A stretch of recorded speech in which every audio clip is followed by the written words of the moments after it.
শাসক পক্ষৰ প্ৰতি মোহভংগ হৈছে একাংশ বিধায়কৰ।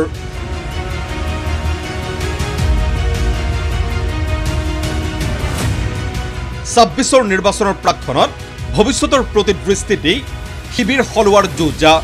৯ গৰাকী অগপ বিজেপিৰ বৰ্তমান আৰু প্ৰাক্তন বিধায়ক আহিব কংগ্ৰেছলৈ। অনুঘটক যোৰহাটৰ সাংসদ গৌৰৱ গগৈ। লোকসভা নিৰ্বাচনৰ ফলাফলে ৰাজ্যৰ ৰাজনীতিলৈ টুইষ্টৰ পিছত টুইষ্ট আনিছে। সলনি হৈ গৈছে ৰাজনীতিৰ ছবি। 2026ত ৰাজ্যৰ ৰাজনীতিৰ ৰং কি হ'ব বা কি হ'বলৈ গৈ আছে সেয়া আজিৰ তাৰিখত কৈ দিয়াটো কঠিনেই নহয়, অসম্ভৱ প্ৰায় হৈ উঠিছে।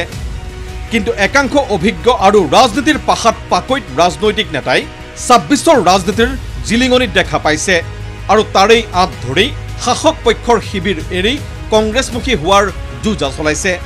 26ৰ নিৰ্বাচনৰ প্ৰাক্ষণত শাসকীয় অগপ আৰু বিজেপি শিবিৰত ধুমুহাৰ সৃষ্টি কৰি ৯ গৰাকী অগপ আৰু বিজেপিৰ প্ৰাক্তন তথা বৰ্তমানৰ বিধায়ক কংগ্ৰেছমুখী হ'ব।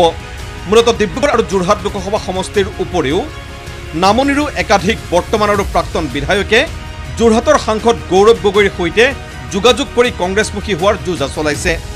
গৌৰৱ গগৈৰ হাতত ধৰি কংগ্ৰেছমুখী হ'বলৈ যোজা চলোৱা অগপৰ বৰ্তমান আৰু প্ৰাক্তন বিধায়কে কংগ্ৰেছত যোগদান কৰিবলৈ ওলোৱা বাতৰিৰ পিছত প্ৰতিক্ৰিয়া প্ৰকাশ কৰিছে অগপ সভাপতি অতুল বৰাই। বৰাৰ মতে ৰাজনীতিত অহা যোৱা চলি থাকিব। মাজে মাজে আমাৰ বহুত মানুহ যাব বুলি ওলাই থাকে, যোৱা যাব, আহিব, অহা আহিব। দলতটো এইবিলাকতো কিছুমান মানুহ অহা যোৱা কৰি ভালেই পায়।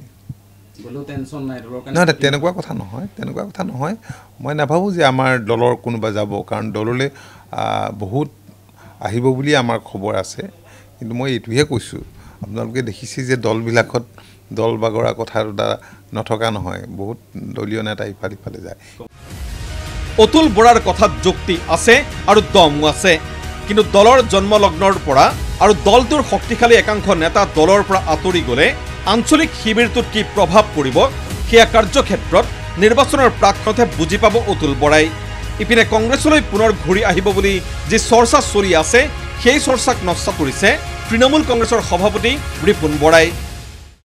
ক'তো মই তেনেকুৱা ধৰণৰ চিন্তা চৰ্চা কৰা নাই আৰু মোলৈও কংগ্ৰেছ পাৰ্টিৰ পৰা কোনো ধৰণৰ মোলৈও প্ৰস্তাৱ অহা নাই। আজিৰ তাৰিখলৈকে মোকো কোনেও এতিয়া বতাহত ওলাইছে, কোনোবাইতো যোগাযোগ কৰিব লাগিব। কংগ্ৰেছ পাৰ্টিৰ পৰা মোক কোনেও যোগাযোগ কৰা নাই। সকলো নেতাৰ সকলো কথা সকলো সময়ত কিমান পতিয়নযোগ্য সেয়া সকলোৱে জানে, কিন্তু 26ৰ প্ৰাক্ষণত ৰাজ্যৰ ৰাজনীতিৰ ৰং যে ক্ষণে প্ৰতি সলনি হ'ব সেয়া কোনেও নুই কৰিব নোৱাৰে। ভিডিঅ' জাৰ্নেলিষ্ট বিতু মহন্তৰ সৈতে প্ৰাঞ্জল বৰাৰ ৰিপৰ্ট, ND24।